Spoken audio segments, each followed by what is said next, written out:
मंगल लक्ष्मी के आने वाले एपिसोड में हम देखने वाले हैं कि सौम्या अब कौन सी नई चाल चलने वाली है। भाई सौम्या ने इतनी सारी चालें चल रही है कि यहाँ पर फेल हो रही है, वो निकाल ही नहीं पा रही मंगल को घर से बाहर। अब यहाँ पर ये देखना दिलचस्प होगा कि भाई आदित्य भी क्या उसका साथ देता है, क्योंकि आदित्य भी यही चाहता है कि मंगल किसी तरीके से घर से बाहर निकल जाए और सौम्या इस घर में आ जाए। लेकिन यहाँ पर जिस तरीके की हरकतें कर रही है ना सौम्या, तो नहीं लगता कि भाई वो इस घर में टिक पाएगी ज्यादा दिन तक, क्योंकि यहाँ पर उसको खाने की जिम्मेदारी दी जाती है और वो ऑनलाइन खाना मंगा लेती है। इस पर भाई सारे लोग भड़क जाते हैं। पहले तो लग रहा था सच में उसने खाना बनाया है, लेकिन जैसे ही यहाँ पर बिल हाथ लग जाता है मंगल के और वो बताती है कि भाई ये सेम खाना तो इस बिल में लिखा हुआ है और ये तो इतना महंगा खाना है, आपने बाहर से मंगाया है, तब पता लगता है कि भाई सौम्या ने बाहर से खाना मंगाया था।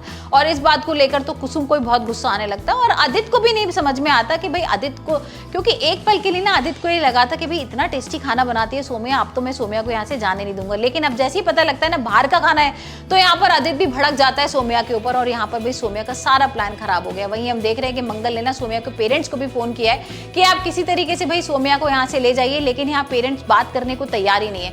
अब उनके अब सौम्या के पेरेंट्स को ये लग रहा है कि भाई पता नहीं कौन सी बात करने वाले हैं ये, क्योंकि जब से उसने सुसाइड किया है ना तब से उसके माँ बाप ने उससे रिश्ता तोड़ दिया है। वहीं हम देखेंगे कि किस तरीके से गायत्री ने सारा प्लान अपना कामयाब कर लिया। यहाँ पर जिस तरीके से उसको कार्तिक को अलग करना था लक्ष्मी से, उसने कर दिया है। अब लक्ष्मी और कार्तिक का बहुत अच्छी बॉन्डिंग थी, हम देख ही रहे थे कितनी अच्छी केमिस्ट्री बन चुकी थी, दोनों को एक दूसरे से प्यार होने लगा था, यहाँ पर एक लव बर्ड्स बन गए थे। लेकिन यहाँ पर भाई गायत्री ने सारी चालें चल चल के उन दोनों को अलग कर दिया। यहाँ पर तो भाई लक्ष्मी को ना गेस्ट रूम में सोने के लिए बोल दिया है और वहीं कार्तिक सोता है घर पर। अब कार्तिक को ये लग रहा है कि लक्ष्मी जानबूझ के उससे रूठी हुई है और गेस्ट रूम में सो रही है मुंह बनाकर, लेकिन उसको ये नहीं पता है कि भाई ये सारा खेल ना गायत्री ने किया है। और जब ये सब पता लगेगा तब देखेंगे कि कार्तिक और लक्ष्मी क्या करते हैं। लेकिन अभी तो भाई यहाँ पर एक दूसरे से रूठे हुए हैं, एक दूसरे को मनाने की कोशिश कर रहे हैं, लेकिन जैसे यहाँ पर मनाने के लिए आते हैं वैसे बीच में गायत्री आ जाती है और गायत्री दोबारा से कुछ ना कुछ अपनी चाल चल देती है। और अभी हाल फिलहाल तो गायत्री भाई गिर गई थी जान पूछ के और यहाँ पर ऐसा दिखाती है कि उसके कितनी मोच लग गई है और